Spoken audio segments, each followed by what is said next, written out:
Hello everyone, welcome back to my channel. कैसे हैं आप सभी? आई होप आप सब लोग बहुत अच्छे होंगे।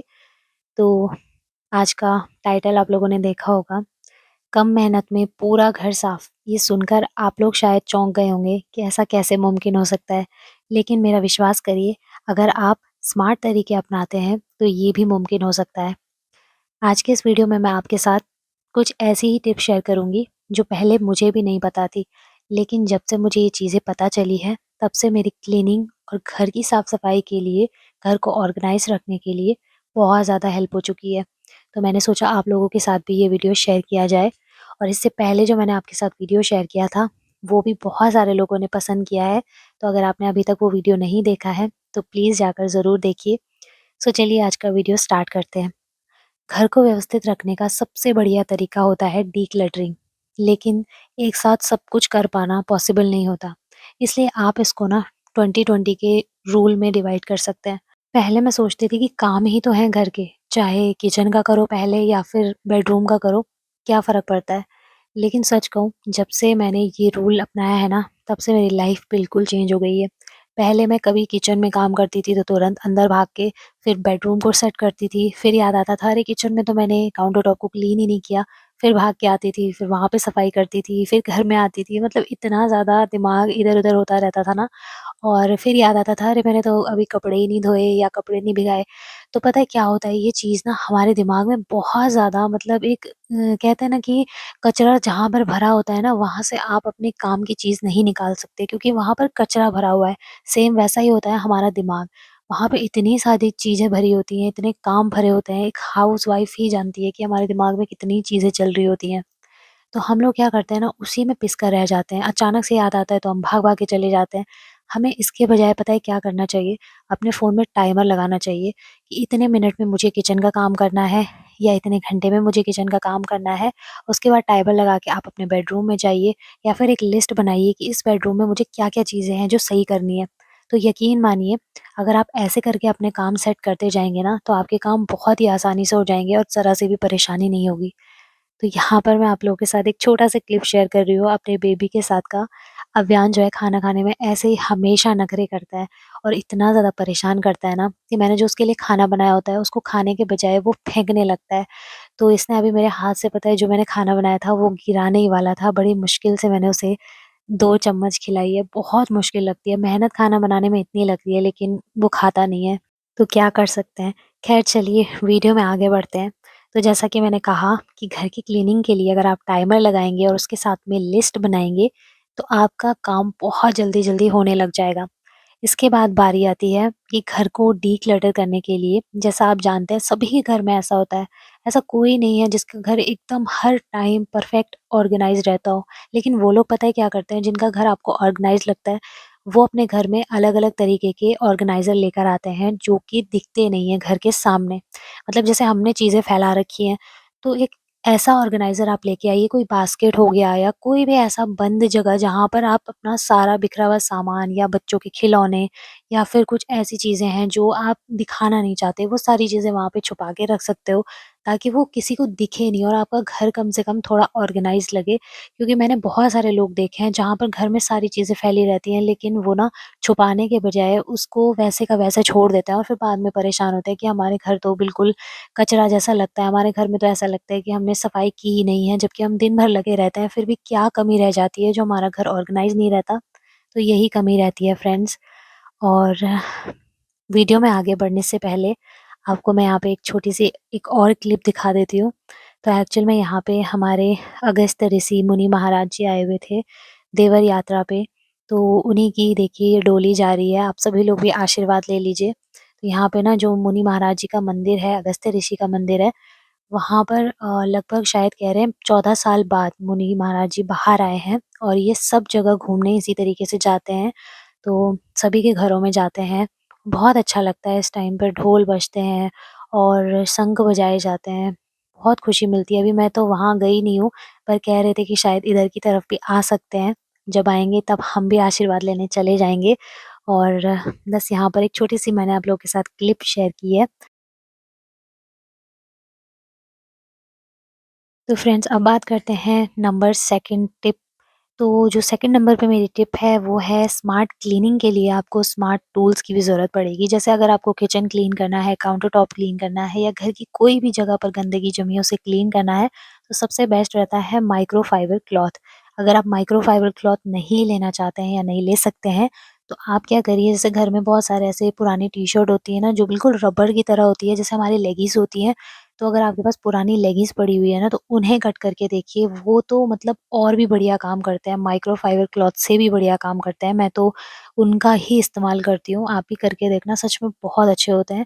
और अगर आप ले सकते हैं माइक्रोफाइबर क्लॉथ तो ले लीजिए, वरना तो मैं कहूँगी ना, अगर आपको अपने घर का कचरा कम करना है तो ये बेस्ट तरीका है कि पुराने कपड़ों को यूज़ कीजिए, रीयूज़ कीजिए, ताकि उसका इस्तेमाल भी हो जाए और वो कपड़े होते भी बहुत अच्छे हैं। जैसे पुरानी टी-शर्ट, लेगीज़ या कोई और चीज़ें होती हैं, तो उनका इस्तेमाल करके भी आप बहुत ही स्मार्ट तरीके से क्लीनिंग कर सकते हैं।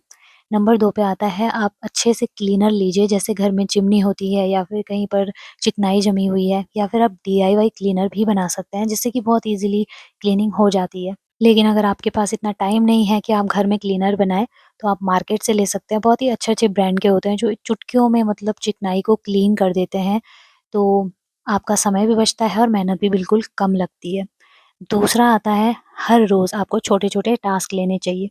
हर दिन एक छोटा-सा काम करिए, जैसे आज बाथरूम क्लीन कर दिया, सिंक क्लीन कर दिया या फिर कल को आपने गैस स्टोव क्लीन कर दिया।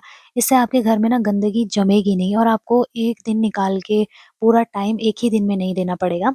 मतलब धीरे-धीरे करके हर रोज़ आप एक कोना क्लीन कर रहे हो, तो आपका घर हमेशा ऑर्गनाइज़्ड भी रहेगा, क्लीन रहेगा। कोई बाहर से आता है तो उसे देखकर ये नहीं लगेगा कि यार ये तो कितने सालों से, महीनों से गंदा पड़ा हुआ होगा। तो हर रोज़ छोटे-छोटे करके टास्क आप लीजिए।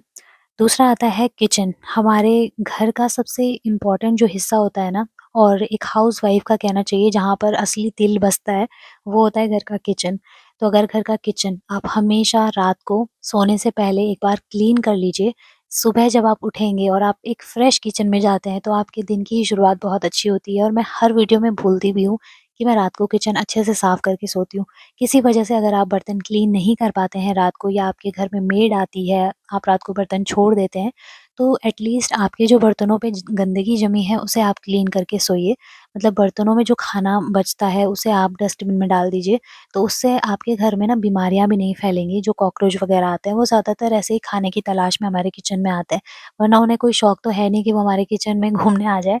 तो आपको हमेशा किचन को थोड़ा-सा इस तरीके से क्लीन रखना है कि कोई भी खाने का कोई भी फूड पार्टिकल्स वगैरह छूटे नहीं।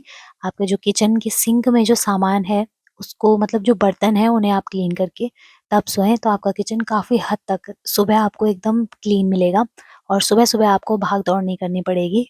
नेक्स्ट जो टिप है ना, वो भी बहुत ज़्यादा इम्पोर्टेंट है। मान लीजिए आप किचन में खड़े हैं, आपने मिक्सर ग्राइंडर यूज़ किया है, तो तुरंत हाथ के हाथ उसे धो के, सुखा के उसकी जगह पे रख दीजिए। या फिर मान लीजिए कोई किचन कंटेनर है जो कि खाली हो चुका है, उसे तुरंत हाथ के हाथ धो के सुखा के रख लीजिए, ताकि अगली बार से आप जो भी सामान लेकर आते हैं एक्स्ट्रा में, तो आपके पास डब्बा पहले से धुला हुआ हो जिसमें आप वो सामान डाल सको। ऐसे ही किचन में बहुत सारी चीज़ें होती हैं, और ना केवल किचन में बल्कि घर में भी बहुत सारी ऐसी जगहें होती हैं जहाँ पर हम कोई ना कोई सामान निकालते हैं और उसे वापस उसकी जगह पर रखना बिल्कुल भूल जाते हैं, और अगली बार से फिर हमें उस सामान की ज़रूरत पड़ती है, तो उसे हम इधर-उधर ढूँढते रहते हैं। वो सामान तो नहीं मिलता है, लेकिन उसके बजाय जो और सामान होता है ना, वो ज़रूर बिखर जाता है। तो अगर आप उस हर चीज़ को उसकी जगह पर रखना शुरू कर देंगे ना, तो आपके घर में आपके फैमिली मेंबर्स को इस चीज़ की आदत हो जाएगी कि जो चीज़ जहाँ पर रखी है, हमें उस चीज़ को वहीं पर रखना है। तो इससे भी आपका काम बहुत ज़्यादा आसान हो जाता है। नेक्स्ट है कि आपको घर में ना हमेशा हर हफ्ते एक रूल बनाना चाहिए कि आपको हर हफ्ते किसी एक कोने की डीप क्लीनिंग करनी है। जैसे कि मैंने बना रखा है, मैं हमेशा हर हफ्ते चाहे हफ्ते की शुरुआत में हो या लास्ट में, हफ्ते में 1 बार ज़रूर फ्रिज को क्लीन करती हूँ, फैन क्लीन करती हूँ, साथ ही बेड को तो ख़ैर मैं चलते-फिरते कभी भी क्लीन करती रहती हूँ। तो वो छोटी-मोटी चीज़ें होती हैं जो आप चलते-फिरते कर सकते हो, लेकिन कुछ ऐसी चीज़ें होती हैं जिनके लिए एक्स्ट्रा टाइम आपको निकालना पड़ता है, तो आप वो बना सकते हो, एक लिस्ट बना सकते हो। अब एक बहुत ही काम की बात बताती हूँ फ्रेंड्स, जो मैं अपने पर्सनल लाइफ़ में मुझे लगता है कि ये बात सच है। देखिए, आपने देखा होगा कि घर आपका हमेशा ऑर्गेनाइज़ पता है कब लगता है, जब आपके घर में ना फालतू का सामान कम होता है। कई सारे लोगों को मैंने देखा है कि वो घर को ऑर्गेनाइज़ करने के चक्कर में या घर का मेकओवर करने के चक्कर में इतनी सारी चीज़ें लेके आ जाते हैं ना, कि वही असली क्लटर दिखता है। मतलब अगर आप बहुत सारे वॉल हैंगिंग लेके आए हैं या फिर बहुत सारे फ्लावर पॉट आपके घर में है या फिर बहुत सारे डेकोरेटिव आइटम्स आपने जमा कर रखे हैं, तो वो चीज़ें ना आपको क्लीनिंग के टाइम पे बहुत ज़्यादा परेशानी देती है। ऊपर से क्या होता है ना, आपका घर भरा-भरा सा लगता है, जो कि बिल्कुल भी देखने में अच्छा नहीं लगता है। तो कोशिश करिए जितना हो सके कम से कम ही आप जो डेकोरेटिव आइटम्स हैं उनको लाइए, तो उससे आपकी क्लीनिंग भी ईज़ी होगी और आपका घर थोड़ा-सा अच्छा भी लगेगा। और कम-कम सामान में ना थोड़ा अलग ही फीलिंग आती है, मतलब एकदम सुकून सा लगता है। और आजकल तो ट्रेंड में भी है, जितना कम सामान हो घर बहुत सुंदर लगता है। मतलब ज़्यादा डेकोरेटिव आइटम से भी ना घर ज़्यादा अच्छा नहीं लगता, वो भरा-भरा सा फ़ील होता है। तो मैंने भी कोशिश कर रखी है कि बिल्कुल कम से कम सामान लाऊँ। वैसे तो अच्छा लगता है मुझे भी, बट इतना ज़्यादा भी नहीं कि पूरा आपने भर रखा है, फिर वो चीज़ें बहुत दिक्कत करती हैं। तो आई होप आपको समझ में आया होगा और मेरी छोटी-छोटी टिप्स आपको पसंद आई होंगी। तो मैंने अपने वीडियो की हेल्प से जो मैंने खुद फ़ॉलो किया है ना, वो आपके साथ शेयर किया है। तो मुझे उम्मीद है कि आपको पसंद आया होगा। और यहाँ पर पता है मैं क्या कर रही थी, जैसे अक्सर हम लोग क्या करते हैं ना, दूध के पतीले रहते हैं, वो उनमें मलाई जम जाती है। तो कहते हैं ना कि 1 डेढ़ घंटे तक भिगो के रखना है, तब जाके वो साफ़ होते हैं। बट इसकी भी एक छोटी-सी ट्रिक बताती हूँ। या तो आप उसमें बिल्कुल खौलता हुआ पानी डाल दीजिए, तो मलाई अपने आप छूटने लग जाएगी। या फिर अगर आप इतना नहीं करना चाहते, तुरंत आपको धोना है, इतना वेट नहीं होता, तो आप क्या करिए, पतीले को पूरा ऊपर तक भर लीजिए और फिर उस पानी में ना जो स्टील वाला स्क्रबर होता है उसको घुमाना शुरू कीजिए। तुरंत हाथ के हाथ ही मलाई पूरी छूट जाएगी और पतीला एकदम साफ हो जाएगा। तो ये मेरी पर्सनल ट्रिक है जो मैं करती हूँ, आप भी करके देखना, बहुत ईज़िली छूट जाता है। ज़्यादा भिगो के 1 डेढ़ घंटा इंतज़ार करने की ज़रूरत नहीं है।